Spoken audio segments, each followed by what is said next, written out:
focused on today and the following days and making sure that our alliance continues to do what it's done so successfully for 75 years, which is to ensure the defense of its members.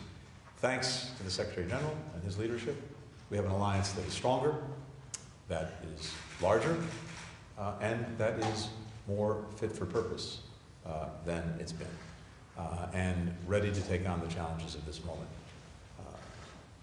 That again doesn't just happen, it's a product of leadership, and I've seen it every single day these past 3.5 years with the Secretary General. I've also seen it with President Biden and everything he's done to lead our alliance to the place that it is today, and that will be putting a real spotlight on it over the next 3 days. Lots to be said in the coming days about the concrete achievements of this summit. I won't get ahead of those. You'll be hearing about those over the next 2.5 days. But again, suffice to say, we have an alliance that is stronger than it's been, larger than it's been, and ready to deal with the challenges of our time. Jens, again, we've said it on a number of occasions, but especially here in Washington, on this anniversary, thank you, thank you, thank you for your leadership.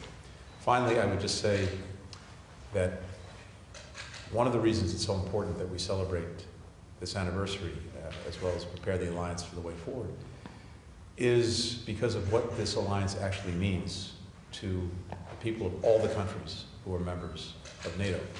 And it really boils down to this.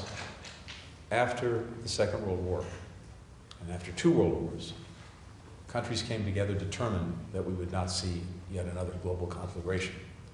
And one of the ways that they did that was coming together in a defensive alliance, NATO, 12 countries 75 years ago. And the secret of NATO's success has been the commitment that those 12 countries made to each other, and that now 32 countries are making to each other. And that is an attack on one is an attack on all. The strongest possible deterrent to aggression, the best way to prevent war from happening in the first place, is exactly through that commitment. Because a would-be aggressor understands that if they take on one country, they've got to take on all of them.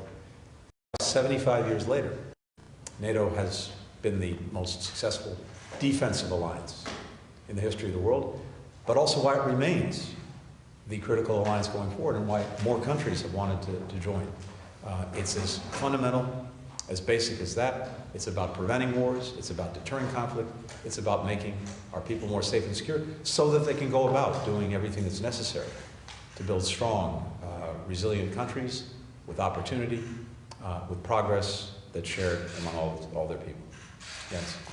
Thank you so much, Secretary Blinken, dear Tony. Thank you so much for hosting me and my delegation here again. And thank you for giving me some, as I say, basic advice about baseball yesterday. It was great to throw the first pitch, but I think I should focus on politics, not on baseball in the future. It's great to be here, not least because this week is an important week for NATO. We have our 75th anniversary summit here in Washington. So thank you for hosting the summit, and thank you also for your leadership, your strong personal commitment to our alliance.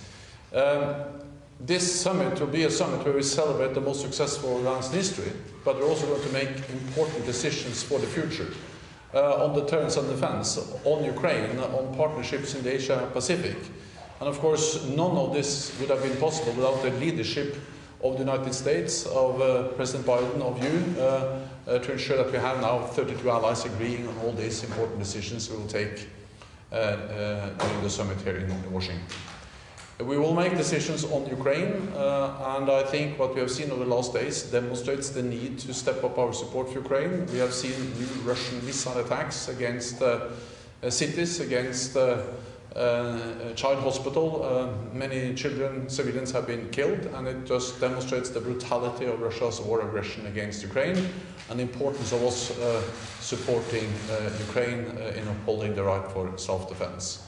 We will do more together on deterrence and defense. Allies are stepping up when it comes to defense investments. 23 allies are investing more, or 2% at least, of the GDP on defense. This is twice as many as just 4 years ago.